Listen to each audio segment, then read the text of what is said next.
So I'd like to introduce Professor Peter Shergold, AC. We all know Peter very well, but I do think it is worth recapping his CV in very short terms to remind ourselves of some of the things that he's been involved in. But of course, he began his term as Chancellor of the University of Western Sydney in January 2011. His academic credentials include a Bachelor of Arts Honours First Class in Politics and American Studies from the University of Hull and an MA in History from the University of Illinois at Chicago Circle. He has a PhD in Economics from London School of Economics, so well credentialed on the academic side. Following a distinguished academic career, Peter also served in the Australian Public Service, as we all know, and for 2 decades worked his way up to become the Secretary of the Department of Prime Minister and Cabinet, of course, from which 2003 to 2008 he had great influence on a number of areas, including that relating to the social sector in Australia. From 2008 to 2012, of course, Peter established and was the first Chief Executive Officer for the Centre of Social Impact, which of course has had an incredible role and expansion around the country. It's had an incredible impact itself in terms of us getting focused on outcomes and impacts as opposed to simply talking the rhetoric, and I think that's been a very important starter for many organisations involved in not-for-profit research and not-for-profit development. And then, of course, in 2011, Peter assisted the West Australian Government, so that the piece that I will be talking about in terms of my paper a little later on today, assisted the West Australian Government in the development of the Delivering Community Services in Partnership policy. And I think that partnership policy is a really interesting example of what has come later in other states around Australia, but also as a bit of a test case in terms of the capacity of partnerships between two intertwined and really important sectors in terms of our community. Friends, I'd like to introduce Professor Peter Shergold. Peter. Well, thank you, David. I am so pleased to be here. I too acknowledge that we meet on Aboriginal land, but more importantly, I acknowledge my part in helping to design and deliver programs over many years in the public service that did so little to address the gap of disadvantage that still exists. It was great to listen to Natalie and Simon last night and tell their story. Wonderful to be introduced by David, who has done so much in Western Australia in terms of working with the not-for-profit sector. Wonderful to look around the room and see Ursula and Cassandra and Paul and etc. People who I've had a chance to argue with and work with in the past. And thank you particularly, John, not just for the wonderful organisation of this conference, but presenting the early morning ethics test of whether we should bring our coffee in here or not. I've been asked to contextualise cross-sector working. That is, the public, community and private sectors working together to design and deliver the goals of government. The rhetoric of cross-sectoral collaboration is sometimes presented today, I do it myself, as network governance. It's marked not just by the commissioning of third-party agents to implement contestable service delivery to citizens, but also marked by co-production of policies and the manner in which they are delivered as programs. And this depends not on improving contract management, but on relationship management, building over time mutual respect and trust between partners. I hope you know that this is not a sudden epiphany for me. It is part of my personal journey. It's been a pretty long perambulation marked by the twists and turns of opportunity and serendipity. It began actually before I joined the APS in the late 1980s, when, as an academic, I undertook a report for the Department of Immigration. And it was a report that I based on focus group discussions with ethnic communities. And its title was in its message. The report I handed to government was, "Why don't they ask us?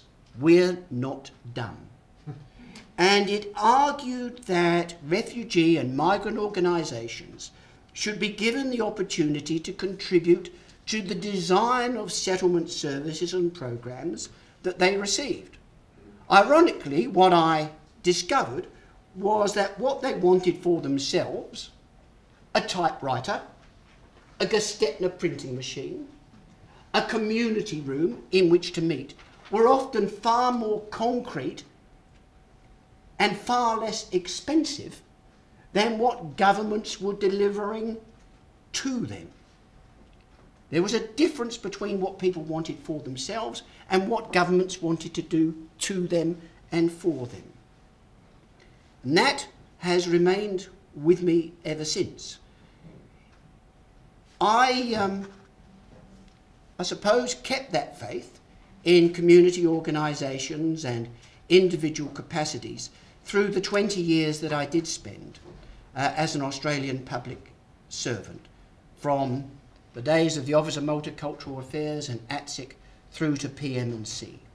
And it inspired me, I remember, when I was given responsibility for the oversight of the first major Commonwealth experiment in outsourcing and contract management, which was, of course, Job Network in the mid-1990s.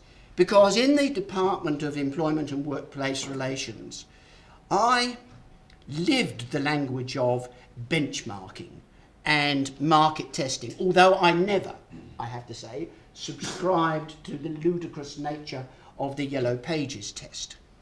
But I was excited by the concept then of alternative providers offering users choice. And those views, which were often poorly formed and yes, sometimes compromised, have stayed with me through my departure from the APS in February 2008, when I left to establish the Centre for Social Impact at UNSW. I remember saying, I think Andrew may remember, in my valedictory speech on the departure from the APS, whilst I love the making of public policy, and I believe that the APS contributes mightily to that effort in extraordinarily beneficial ways, I am increasingly persuaded that it is far too important to be left to governments and public services. Progress, it is obvious to me from my last 30 years of working life, has been frustratingly slow and erratic. Why? Partly, as the conference suggests, it's because it is challenging to move beyond the rhetoric.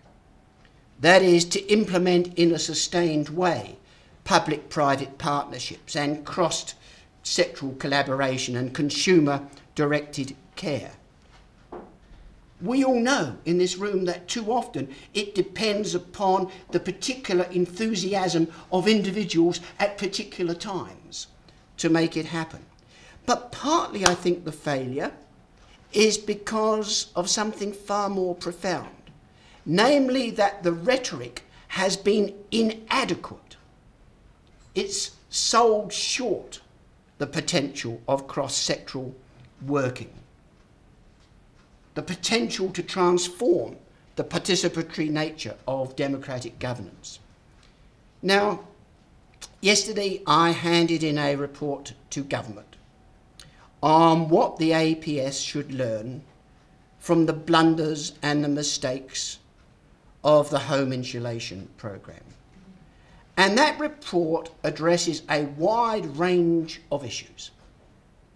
It extends from the application of FOI legislation to relations with ministerial advisors. It contemplates what frank and fearless advice means or should mean in 2015. It highlights the inadequacies that persist still in the APS in terms of risk management and project and program management and records management.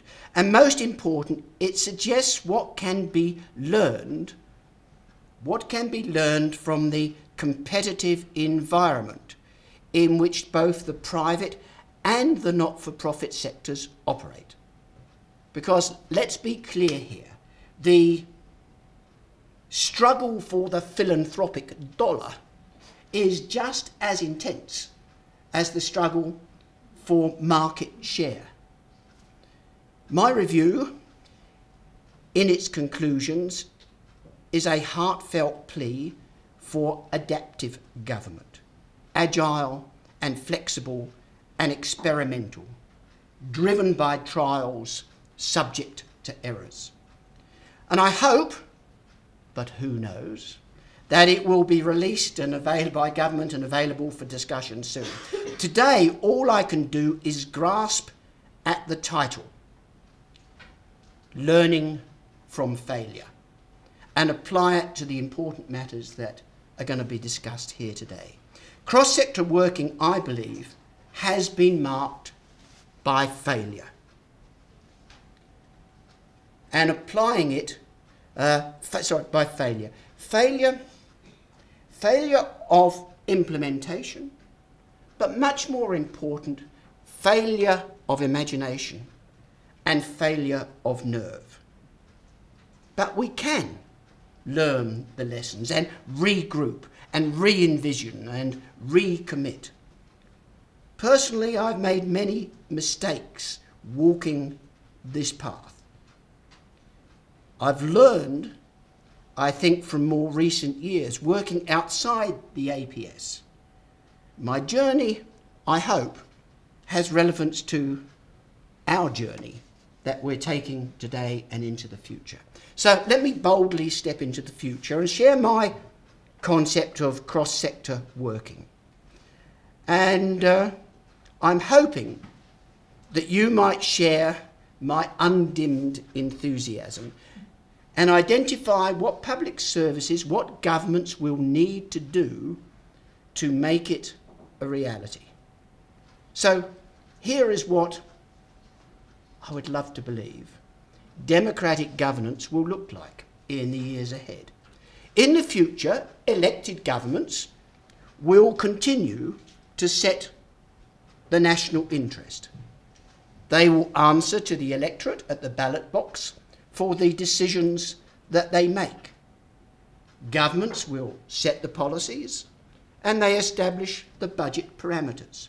And subject to parliamentary support and judicial interpretation, they will establish the programs and the services and the regulatory framework that gives effect to their decisions.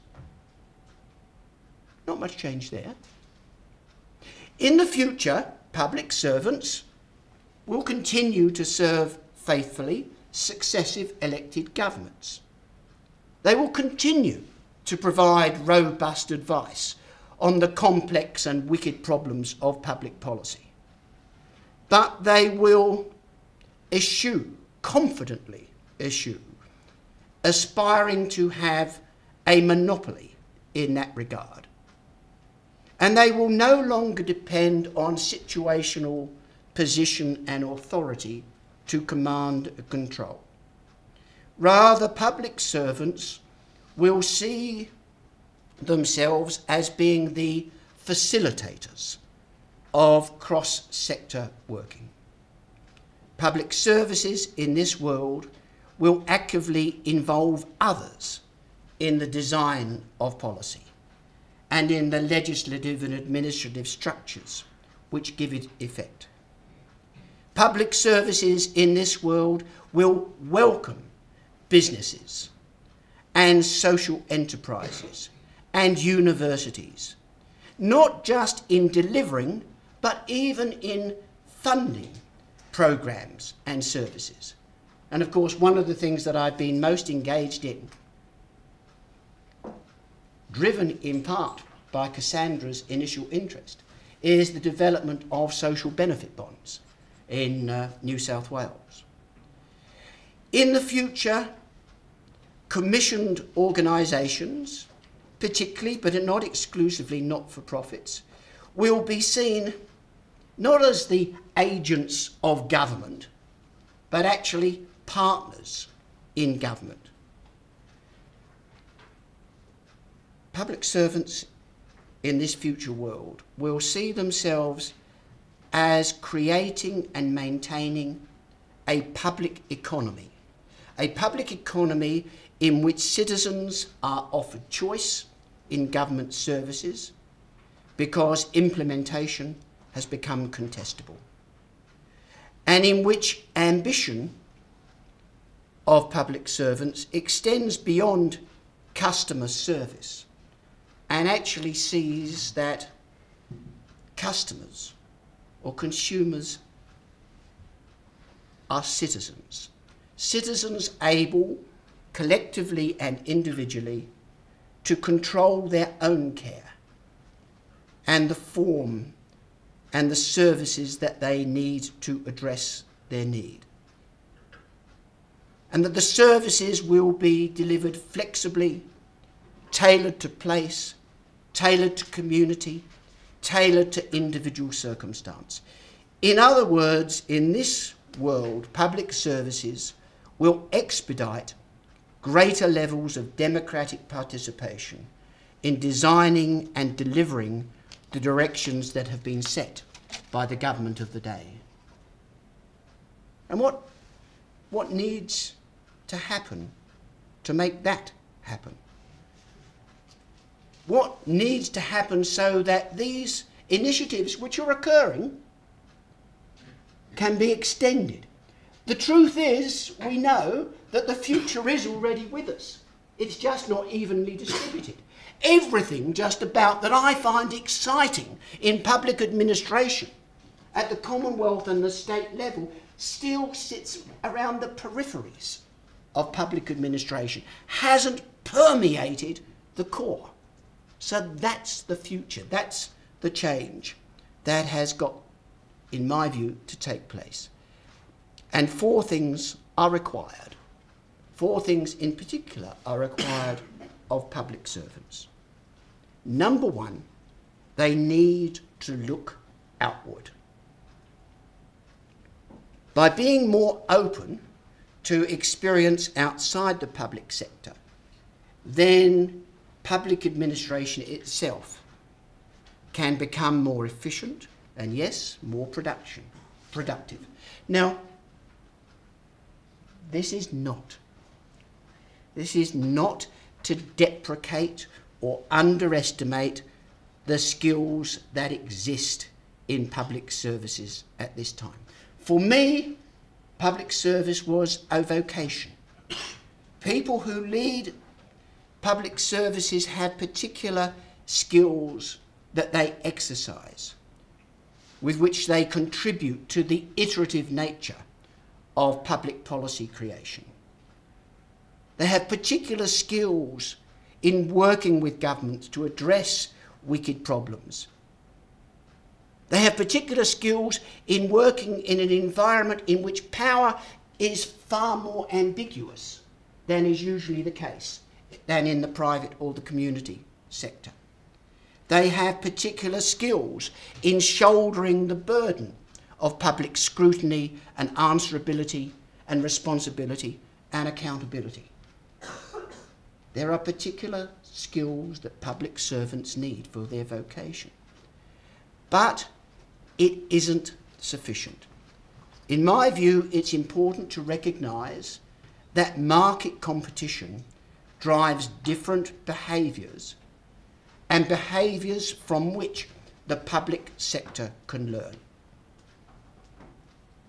I have been struck over the last few years that bureaucracy in the classic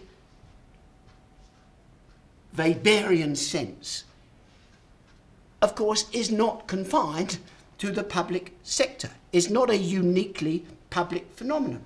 I've sat now for 7 years on the board of AMP. AMP is a bureaucracy. It is divided into subsidiaries, and the subsidiaries are divided into business units that are just as strong as the silos that demarcate public service functions. Decisions are predominantly taken in a hierarchical context by committees. So why is AMP, for example, or Rio Tinto or CBA different from a Department of State? Why is the Salvation Army, another bureaucracy, or Mission Australia, another bureaucracy, different from a Department of State? Well, I think that what distinguishes these organisations is that, of course, that they are subject to competition in a way that a Department of State can never be. They may be bureaucracies, but if they act as we imagine bureaucracies, they will fail, and we know many do. Many of the household names of the past exist no more because they weren't effective in responding to competitive environment. Competition, contestability changes bureaucratic behaviour. Whether it's private sector, for-profit bureaucracies or community, not-for-profit bureaucracies, they always face disruptive innovation. They know there are new products, there are new services, there are new distribution channels, there are new customer expectations, there are new donor expectations, there are new companies and new enterprises. It is a different world. And so out of that comes different sorts of behaviours, not to replace public service behaviours, but to complement public service behaviours. They place a much greater emphasis, not surprisingly, on positively assessing an appetite for risk. Rarely done at this stage in the public sector. Much greater emphasis on effective project and programme management. Much more, in my terms, structured entrepreneurship. In other words, even though these are large bureaucracies, if you look at Mission Australia or AMP, they tend to be more agile, more flexible, more willing to be experimental, more willing to start new ideas early and then to pilot and demonstrate and evaluate as they go, be willing to fail quickly or to adapt progressively, or if successful, then to scale up what is shown to work. My view is one of the great advantages of cross-sector working is that the public sector, working with the community and the private sector, can learn to be far more adaptive in the way that it approaches the challenges of government. The second thing, apart from looking outward, the second thing I think these is working in partnership. And I think there are two aspects. A, I think that other sectors, and I'm including universities and think tanks and consultancy companies, can contribute to the creation of evidence-based policy. Evidence which allows us to rethink the parameters of government. You know, as an Australian, I've got pretty used, up until last weekend, to seeing ourselves defeated at rugby by the All Blacks. I am getting increasingly pissed off at recognising that just about in every test of public administration, the New Zealanders are walloping any public administration here in Australia. And this is a classic example where the New Zealand government actually selects a Sydney consultancy company to do one of the most perceptive pieces of work for government in order to examine a social investment approach to welfare. In my view, this has been quite transformative in terms of government and of public administration. Instead of seeing welfare as expenditure, they perceive it as investment because they are able to measure the costs of not intervening, and they are able to measure the benefits of a variety of ways of intervening in support of the more disadvantaged. It allows welfare intervention to be assessed on the basis of both financial and social returns on their investment. I'm delighted to say that as of a few weeks ago, New South Wales has now decided with the Baird government to go down a similar approach. So what it's going to do is to look at all those who have been through out-of-home care and have gone into adulthood since 1996 and trace the pathways of those people and found out what have been the costs of not intervening and what have been the primary benefits of intervening, which interventions have worked. A quite different way of collecting the evidence which will allow us to transform, in my view, public administration. Would that there was more of that going on. The second part of working in partnership, which I've spoken on many times over the last few years, is that the public and the not-for-profit, and to a lesser extent the private sectors, can work together on how best to design and produce government, how best to implement policy and programs, especially in human services, aged care and disability support and health and education, family and community services, training and so forth. For example, treating community organisations not just as contracted providers of government-funded human services, not just treating them as third-party agents, but seeing them as these organisations as genuine partners, learning from their first-hand, frontline experience, and very often the entrepreneurial ways that they have responded to that experience.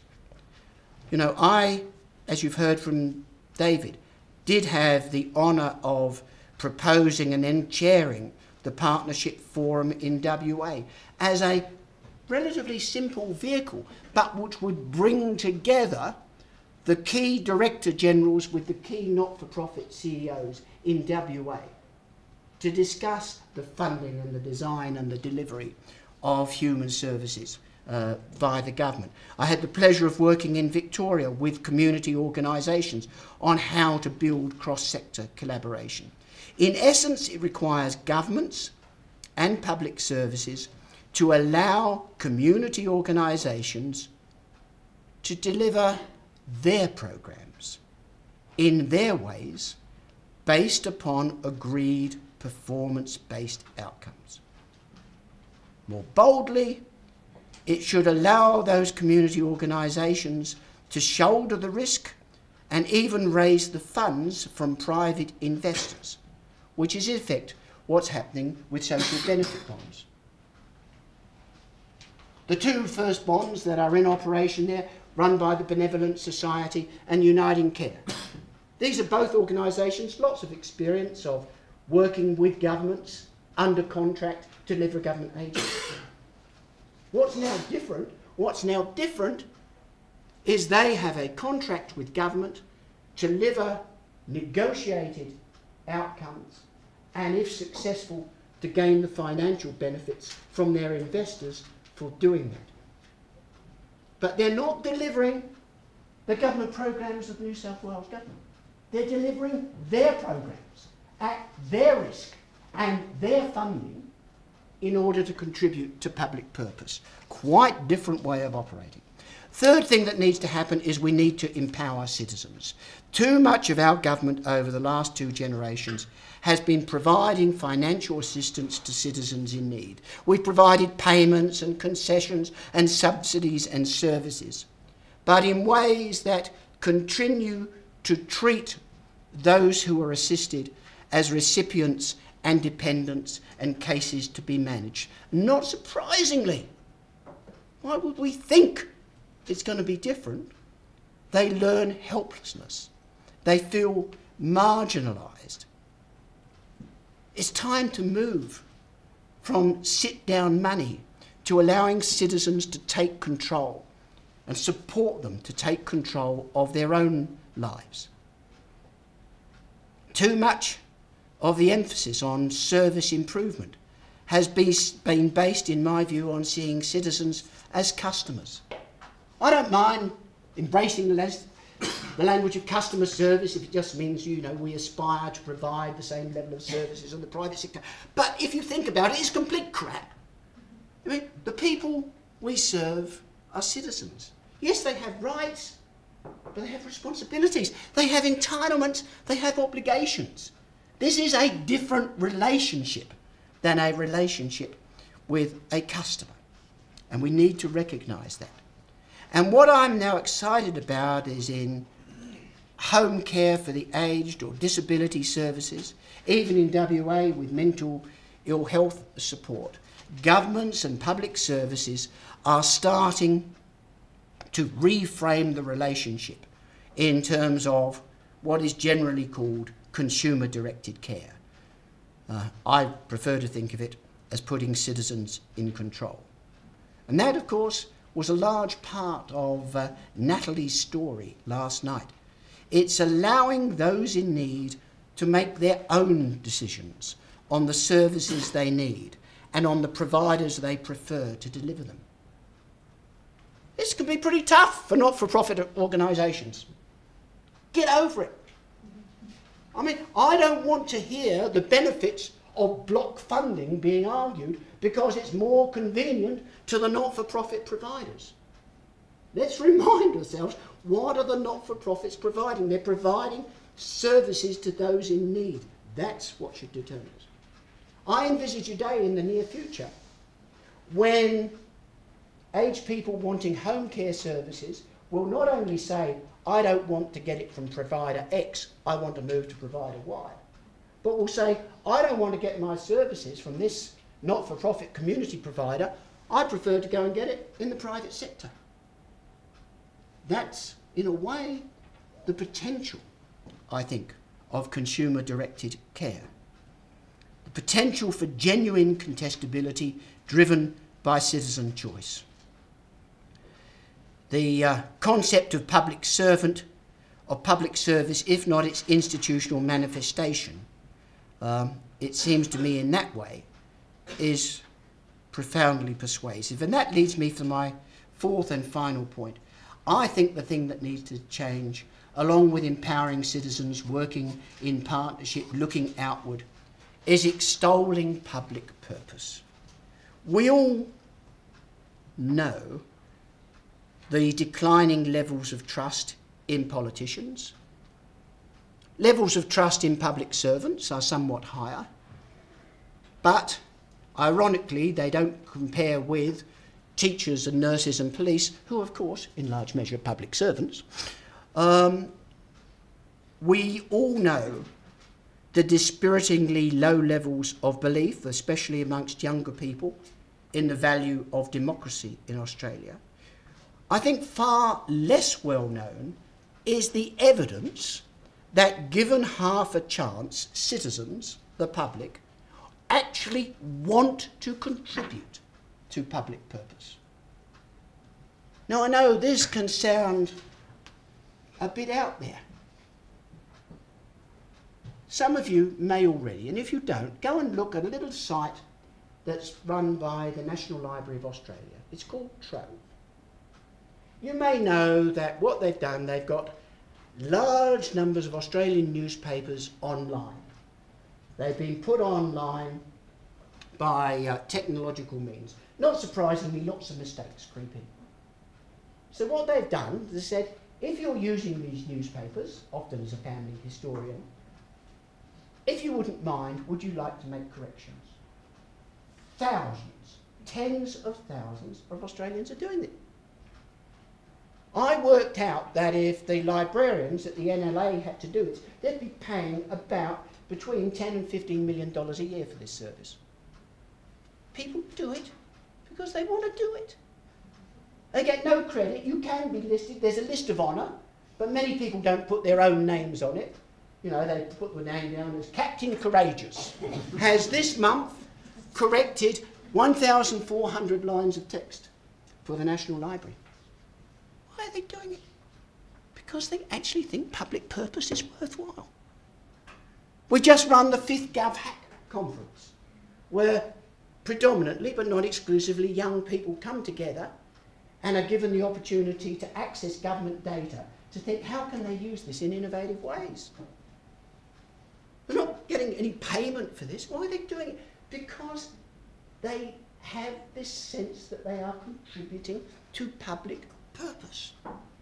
This is the brighter side when we see all the declining levels of support for democracy or declining levels of trust in politicians. I think that the new Digital Transformation Office will recognise that here is an opportunity to use the deliberative techniques of digital democracy to engage the public, not just in terms of contributing to public policy debate online, important though that is, but also to engage the public in designing and delivering beneficial public purpose in real time, in a virtual world. Here's a chance to move from cross-sector working to public engagement. And what do these 4 pillars of cross-sector working mean for the structure of public administration? In short, I think it means that public services need to embrace quite new forms of leadership, more demanding forms of leadership, more complex, more sensitive, more subtle forms of leadership. Public servants need to exercise the leadership of facilitation, stewarding scarce public resources for the future, embracing collaboration based on empathic listening and respect and integrity and discussion and negotiation. They've got to be able, as leaders, to stand in the shoes of others. They've got to be willing to accept and manage the risk of experimentation, on which I think adaptive government depends. And governments themselves, well, there's the problem. Because governments have to be willing, I think, both to authorise and encourage public servants to embark on this journey. Governments need to say, as Premier Barry O'Farrell had the courage to say, that public servants need to do things differently. And he understood that if you did things differently, there would be risks. And public servants needed to manage those risks, not to avoid them. I remember the Premier saying to, I think, about 300 public servants at a meeting, and then, of course, it got wide coverage, that on occasion this is going to involve public servants making mistakes and failing. But that he recognised as Premier that that too was part of the journey. Now that's the sort of message, in my view, that Prime Ministers and Premiers have got to be willing to do. And to go back to my genuflection to our colleagues across the Tasman, that is in effect what I think is happening there. Because you've got a Prime Minister and a Deputy Prime Minister who are speaking precisely that language. That assessing risk and managing risk is part of what is necessary to be experimental and adaptive. That, I think, is where cross-sector working can take us.